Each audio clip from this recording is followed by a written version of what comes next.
All right. Good afternoon, everyone. This week I head to Mystery Creek on Wednesday to speak at an agricultural leaders breakfast, attend an iwi accord hui, and officially open the field days at midday alongside Ministers O'Connor and Mahuta and Robertson. I will then join Minister O'Connor and Minister Parker later in the afternoon for a Wellbeing Budget Sustainable Land Package event. On Thursday, I have regional visits around the Waikato, including to the Matamata Medical Practice, which recently won Rural General Practice Team of the Year. The nominator for that prize was the caregiver of a young man with the signs of depression who said the practice, heard him, took him seriously, spent 45 minutes with him and followed up with a home visit on the weekend. And these are exactly the kinds of services we need across our rural communities where isolation can be a barrier to services. And this is what Budget 19's $1 billion investment in tackling mental health and taking mental health seriously was ultimately all about. Then I'm back to the field days on Friday for a visit with several other ministers and MPs, and it is an opportunity for me to get to see a bit more of the field days than you may recall I had a chance to last year, because that was, of course, my last public engagement before Neve came along. So a chance for me to listen in a little more detail to some of the issues within our rural community. Today, though, I want to speak to decisions that have been made by Cabinet. Today, I can confirm that Cabinet has made decisions on several New Zealand Defence Force deployments and peacekeeping missions that I can now share with you. Firstly, the government will change but ultimately continue its deployment in Afghanistan for 18 months until the 31st of December 2020. I'm also announcing that we will conclude our training mission in Iraq by the 30th of June 2020.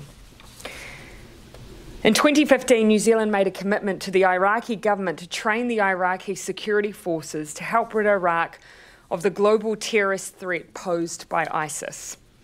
Within the next 12 months, New Zealand will have fulfilled that commitment, and the current non-combat training mission involving 95 personnel at Taji will end. They currently take part in a joint Australia-New Zealand building partner capacity training mission at Taji military complex in Iraq. Significant progress has been made at Taji, with the Iraqi security forces having increased their capability to defeat and prevent the resurgence of ISIS. Those forces will now take on a greater role in the delivery of basic training, and the focus of New Zealand and Australian personnel can shift to training Iraqi trainers. As a result of this success, our deployment at Taji will reduce to a maximum of 75 from July, and then move down to a maximum of 45 from January before the mission's ultimate completion in June 2020. This wind down allows the training mission to be completed fully, with resources being withdrawn as soon as is practical. To date, the joint mission has trained over 44,000 members of the Iraqi security forces. This deployment has been complemented by development and humanitarian assistance. Since 2015, New Zealand has provided a total of $7.75 million in development assistance to Iraq. While New Zealand will conclude its Iraq training mission, we will contribute to the rebuild by increasing our stabilisation funding contribution to Iraq of approximately $3 million a year for the next 3 years to help affected communities recover. A recovery that, as many of you will have heard, has been estimated will cost somewhere in the order of $88 billion US. New Zealand's targeted funding can support the large numbers of Iraqi people who are returning home and beginning to rebuild their lives and communities. New Zealand has also made a long-term and substantial commitment to Afghanistan's security and well-being since 2001. The instability in Afghanistan remains, and as a result, no nation has withdrawn from the non-combat NATO-led Resolute Support mission. Our contribution to development assistance funding, which goes into the UNDP-administered Law and Order Fund for Afghanistan, is $2 million a year. This is an annual and ongoing contribution. This advances New Zealand's global security interests and the interests of the Afghan people in preventing their country from being used once again as a safe haven for extremist groups. At this time, continued support by the international community also bolsters prospects that meaningful peace negotiations can take place. The focus and size of the deployment, however, will change over the coming year. The number of personnel deployed in training and planning roles will reduce from 13 to 6. We do, however, intend to bid for roles around women in peace and security. So that means in the future, our presence in Afghanistan will look like this. 6 in the Afghanistan National Army Officer Academy, with this number to be reviewed and reduced in step with partners as the ANAOA becomes increasingly self-sufficient. And this just represents just under half our current contribution. 2 will be deployed to the NATO Resolute Support Mission headquarters as we currently deploy.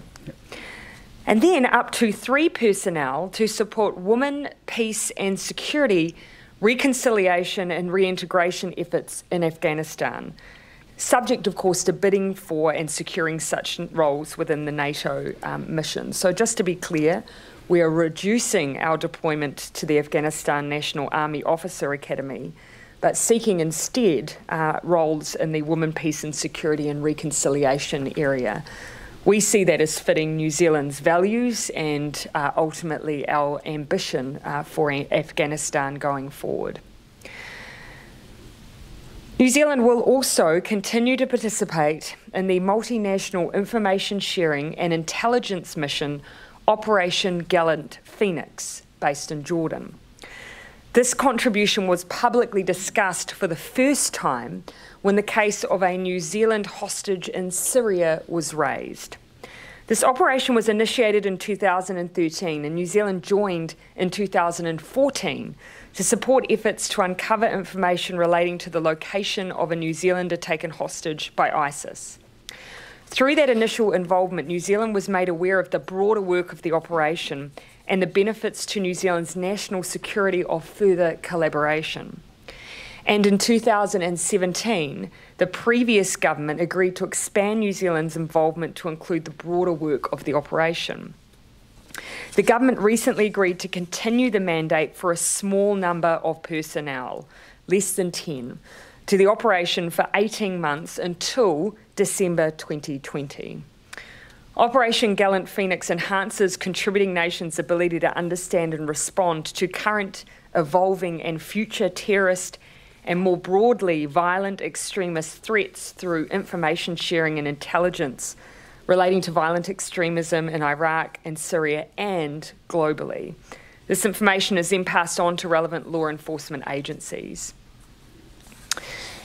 The decision to deploy Defence Force personnel overseas is one of the hardest for any government to take, especially when these deployments are to challenging and dangerous environments.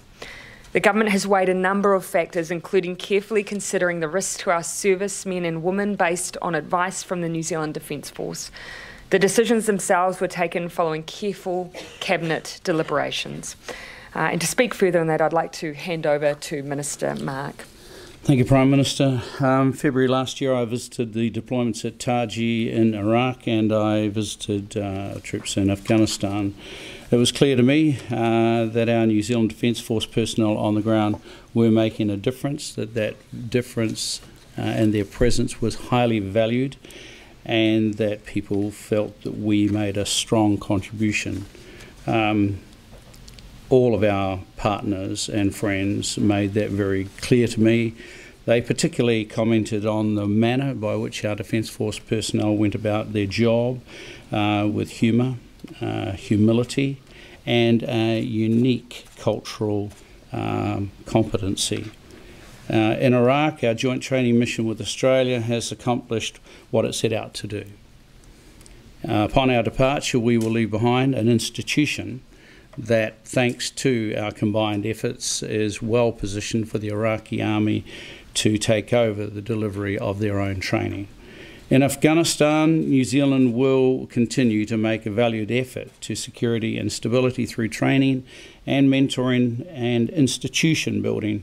For example, the Afghan National Army Officer Academy, in partnership with the United Kingdom, has trained over 4,250 Afghanistan officer cadets, which includes 242 female graduates. I'm particularly proud that we are also seeking positions related to women, peace and security, and reconciliation and reintegration. areas crucially important to prospects for peace. I'd like to personally thank all those who served on these deployments and who serve around the world on behalf of our nation. New Zealanders can be very proud of what our Defence Force personnel have accomplished in these missions for the benefit of the global community. Right, we're happy to take questions. If we'll stick to the deployment questions first, and I'll then Minister Mark can depart once we've done with those. How confident are you, following New Zealand's exit in 2020, we won't see a resurgence of the Islamic State? Yeah, and that's something that we've of course factored into our decision making. New Zealand has made an enormous contribution in Iraq, but it's time for that contribution to change. We have made a decision based on the international environment, and that's why at the same time our contribution, while altering, will remain in Afghanistan, because we are taking a wider view to the global environment and the threat that remains. But when it comes to Iraq, it's time to go. Have you informed Scott Morrison of the decision? Yes. How did he react? Positively. We've had ongoing discussions about the deployment. Of course, we work together. So as you'd imagine, this is something that we've discussed with our Australian counterparts over a period of time. But I've also spoken to him personally about it. No issues. No, absolutely not. And regards to Operation Gallant Phoenix, are we making any progress in finding the New Zealander over there? We don't comment on operations of that nature. It's fair to say, though, reasons. no, that's right. It is fair to say, though, of course, the fact that we're talking about Operation Gallant Phoenix is because, obviously, that mission, whilst having been underway since 2014, was not something that was publicly commented on because of the nature of that deployment. Obviously, now that deployment has been in the public domain. Where possible and where security allows, we like to be transparent around those deployments, and now we're in a position to do so. Labor and opposition opposed the Iraq deployment and the extension of it, saying it was Mission Creek. What's taken you so long to get our troops out of there? But we did also, though, in coming into office, have to acknowledge that we had a commitment that had been made. Not only a commitment that had been made to the Iraqi government, but also a commitment in conjunction with Australia to work together to offer this training mission. This was about honouring that commitment, completing the job that we said we'd do, and now that the time is right, ultimately leaving. Request either way to stay or draw down? I think it was general understanding and actually gratitude for the role that New Zealand has played. When you talk about Afghanistan, I'd say that's a different environment again. Things in Afghanistan, the Minister may wish to comment on this, obviously at a very particular point in time now, but also a very different environment. Negotiations obviously are underway between the United States and the Taliban. And so ultimately, as I've said, no one has withdrawn their contribution because we are in such a delicate point in time. That doesn't mean, however, that New Zealand cannot alter its contribution, and it is a significant change to both draw down some of our training, but look to make a contribution around peace and reconciliation. Is there anything first to do with Afghanistan? I'd like to emphasise how pleased I am that we will have the opportunity of deploying some of our top-tier female officers into Afghanistan to assist with the program Women in Peace and Security. That we have been recognised as having a high-end capability in that sector. That we have been recognised as a nation that can play a valuable role in crossing some of those cultural barriers, and that we can play a solid part in integrating female leadership and improving female leadership and their role in the Afghanistan security forces. I think is a very good thing and a very big thing. It gives some recognition to some of our female officers who have performed outstandingly in places like Sudan and other places in Africa. Minister Mark, would you have preferred to have stayed in Iraq? So I didn't. Would you have preferred to have stayed in Iraq? I think when you look on balance, the government has decided what's in the best interest of New Zealand and its partners. Sorry, in Iraq, did you say? Iraq. No, I think you've got to factor in a couple of things. Our role, our mission, is nearing an end. The role was to train the Iraqi security forces so that they could lead themselves, so that they could train themselves. Our people have done a tremendous job, training over 42,000 of them. Now it's about mentoring and training the trainers, and then alongside of Australia exiting and having an exit plan. Now, it's not just New Zealand that's downsizing here. We took a role of about a third, two-thirds contribution and partnership with Australia. This reduces down to 3/4 a quarter, and we will be downsizing alongside of them, working with them, not just walking away from the mission. I think it's a carefully planned exit strategy, and it's one in which all partners and everybody supports. So discussed at cabinet level, but was it also discussed at a New Zealand First Party level, and what was the consensus on staying in Iraq or not from a party perspective? The caucus fully supports the decision that we have made. The conflict remains as opposed to Afghanistan. Why have we chosen one over the other? I don't know that that's necessarily fair to say that Afghanistan is any less of a volatile situation. In fact, quite the opposite.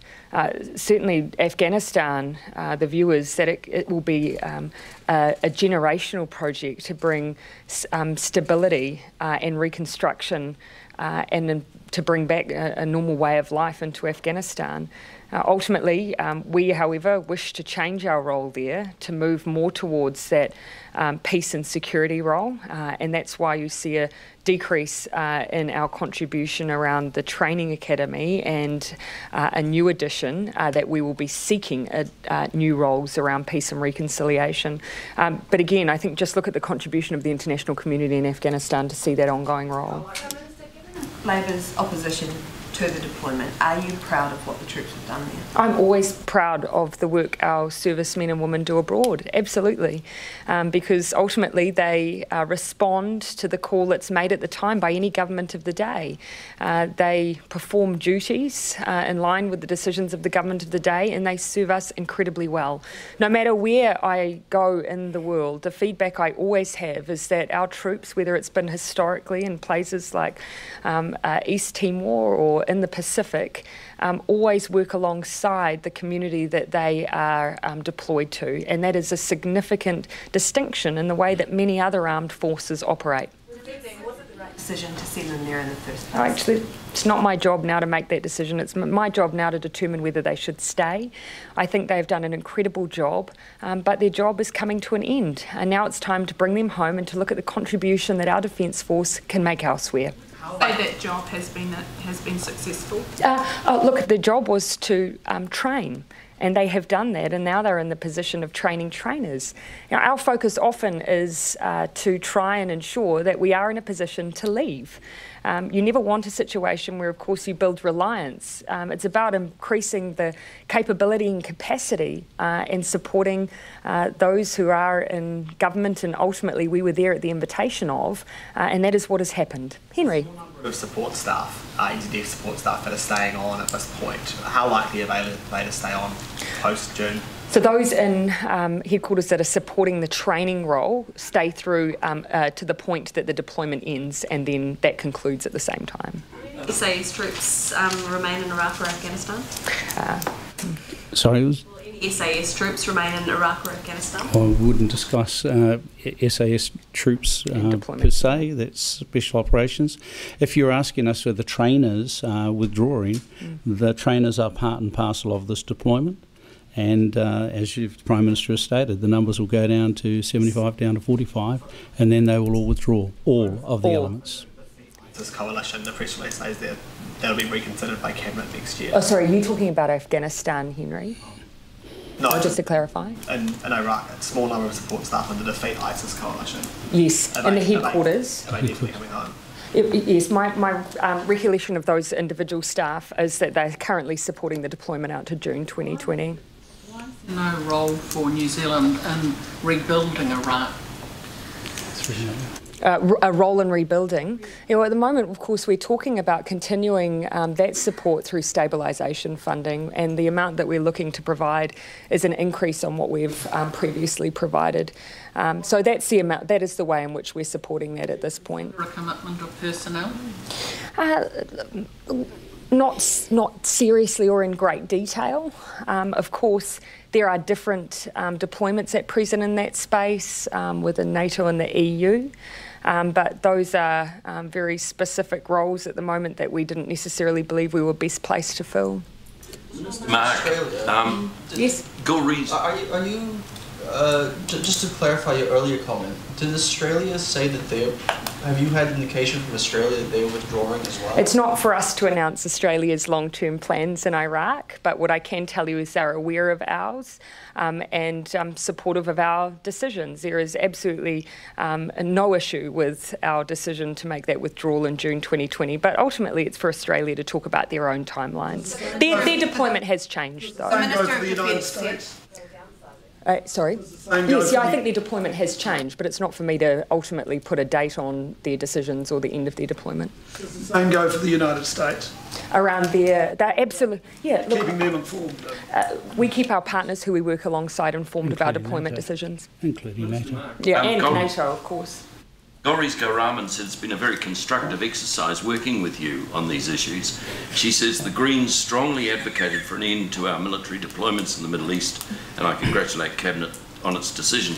What did she say to you that was convincing and constructive? I think she's talking generically, that we are always in kind of discussions. It doesn't matter whether it's capability, whether it's deployments, those sorts of things. But there was no specific push for me to advocate. The Greens have been part of the government and confidence supply partners understand the decisions made by Cabinet, that we're looking at New Zealand's interests as a whole, and they understood that we would have to have conversations with our partners, our strategic partners, and with NATO as well. So can we flip that around and say, well, what did you say to them that produced this laudatory press statement? Well, probably a number of things. It's not that surprising that we actually managed to build some consensus from time to time. No need to be shocked. I'm proud of the relationship that we've been able to forge with the Green Party, and I find our discussions very helpful. Just going back on Audrey's question, what do you say to those who are disappointed New Zealand won't play a rebuild role? Well, I would guess I would push back and say that we are. There are multiple ways that can be played. One is by the kind of role we've played to date, which has been training thousands of individuals and then training trainers. So that will have its own legacy. The second role, of course, that can be played, and the one that the international community is being asked to contribute to, is stabilisation funding. And we have sought to increase our contribution in that regard. Not every request that is made is around personnel. And we, of course, have limited resource and capability, and we have to look at whether or not that is going forward the place that we should in the future continue to contribute, or whether or not we should look to contribute closer to home. 3 years enough for that funding? That's the decision that's being made for now. I wouldn't rule out down the track there being an ongoing conversation, but that's the decision Cabinet's made for now. Question about cannabis? Sure. Is there any other questions on deployment? Yep, sure. It sounds like you're saying basically mission accomplished. Why isn't Australia saying the same thing and also leaving at the same time? We're not saying that. Those are questions for Australia. Yes. It's not for us to determine their timetable. But sorry, did you want to... Yep. No, I couldn't agree more. Australia has its plan, and you'd have to ask them. Minister, could I just ask one last question? Has NATO expressed any disappointment, because I know they did just recently request New Zealand increase its training role? Actually, I had a conversation with the General Secretary of NATO in January when I visited Brussels, and in fact one of the things we discussed was the possibility of New Zealand making a contribution around peace and reconciliation in Afghanistan, which are now the roles that we'll seek to take. So no, that wouldn't be my interpretation of their reaction to our decision. Okay. That's fine. Thank you. Thank you very much. Thanks, Paul. Most New Zealanders don't want recreational cannabis legalised. 48% don't want it legalised. 41.7% do. Will that affect the government's decision? Would you maybe not push on with the referendum? The only decision we've taken is to ultimately ask members of the public in the same way that you've asked in your poll. The government has no position on the legalisation of cannabis. Our only position is that we want the public to have their say and to decide on behalf of New Zealand. Minister, what do you make about last night's polls being polls apart? Oh, well, as you can imagine, when you've been in politics for a long time, of course, you see a range of polls, and now we've seen two taken at pretty much the same period of time. My guide is always the feedback I get from the public, the messages that we hear. I take my guidance from them, and that has been fairly consistent, that actually they do have confidence in the government. And I think that's borne out by the fact that overall the polls that we've seen have shown that we have increased our support as a government since the election. Is your internal polling more in line with Red Research or Colma? You know that I don't comment publicly on our internal polling, but I would just make the same statement I've just made to you now. Would you like to see recreational cannabis legalised? I've been asked over a number of years on my view, and the two things that I've always said that I think need to be taken into account for this question are protecting young people, but also ensuring that we don't see people imprisoned. Ultimately, though, that is the debate that this question for the public will bear out, and I want the public to decide, not me. But the public mood is against legalising cannabis? No, in fact, I've seen polls like that before. So ultimately, this again reinforces to me why we should actually just put it to bed by asking the public in a full and final way.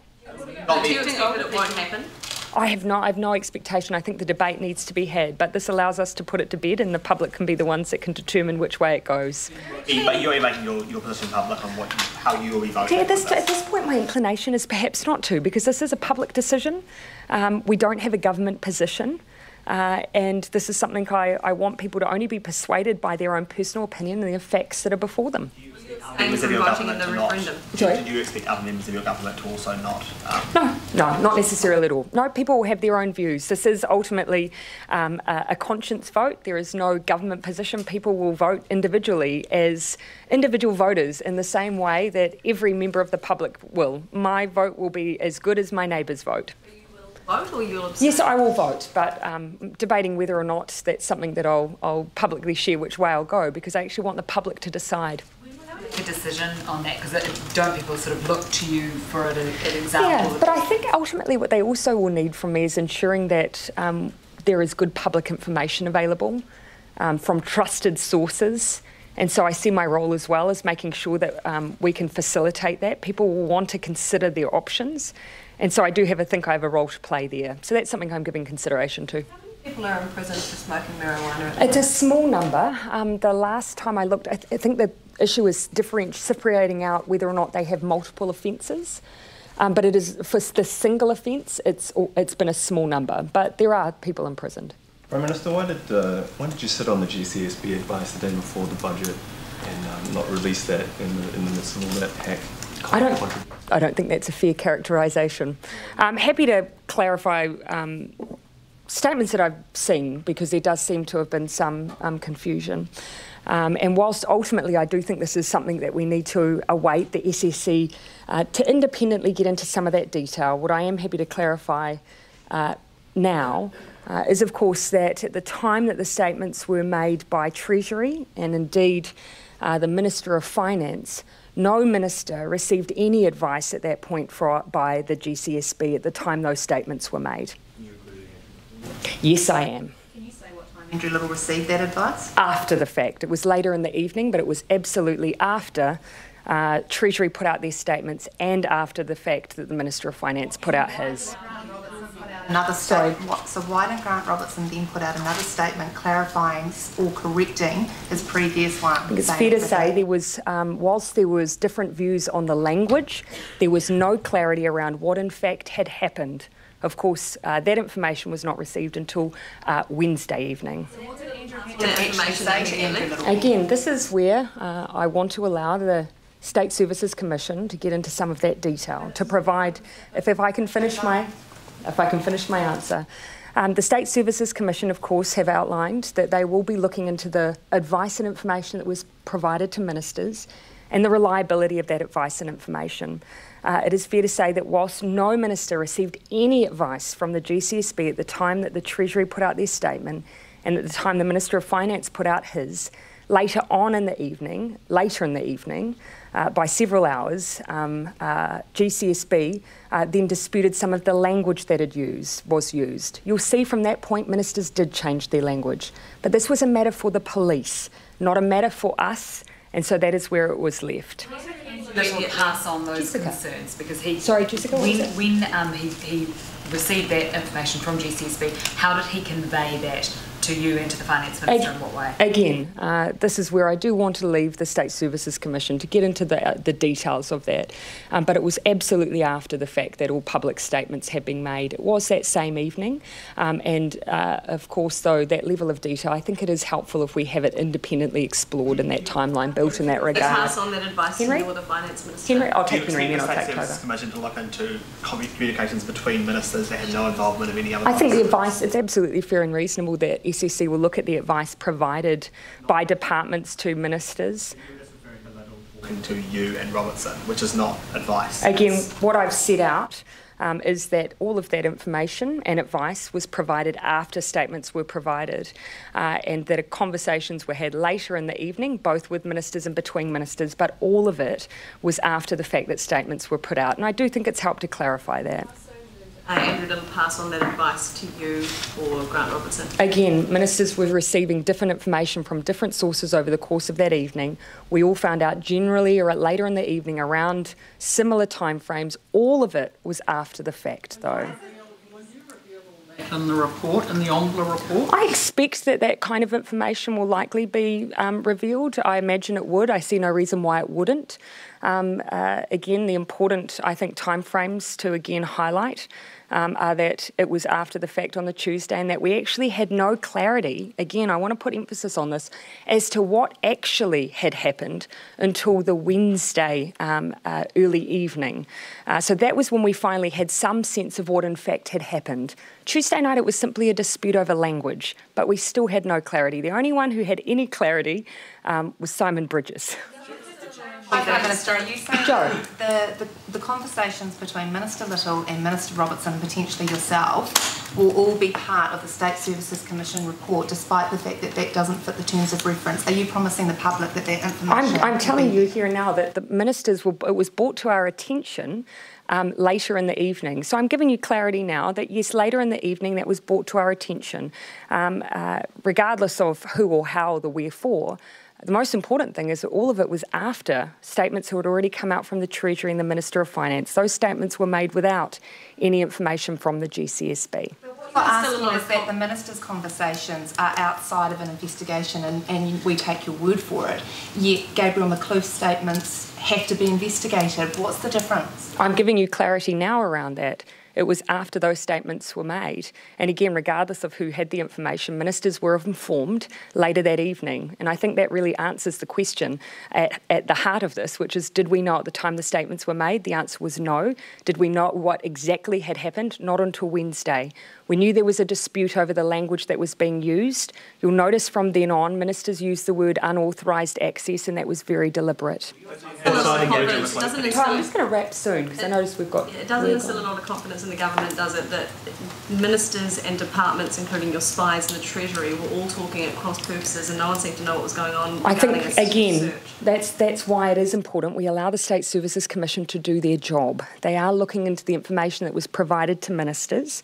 They're looking into the reliability of the information that was provided, and that is really at the heart of this. And so we await what they will provide. Of course, we are also answering the questions that are being put to us through the parliamentary system, written questions, oral questions, and of course OIAs, and cooperating fully with the State Services Commission. But again, I just want to highlight that I think I've provided here the most important information, regardless of the sequence of events later in the evening. Ministers simply did not know at the time statements were made. Look, okay, last question. Derek. You have Simon Bridges up there saying Grant Robertson is a liar for implying that we hacked the Treasury. You have advice about the language of hacking, why not say something on that Wednesday? Because we still, at that point, of course, did not know exactly what had happened. It wasn't until the Wednesday that we had any full picture of what had happened on that day.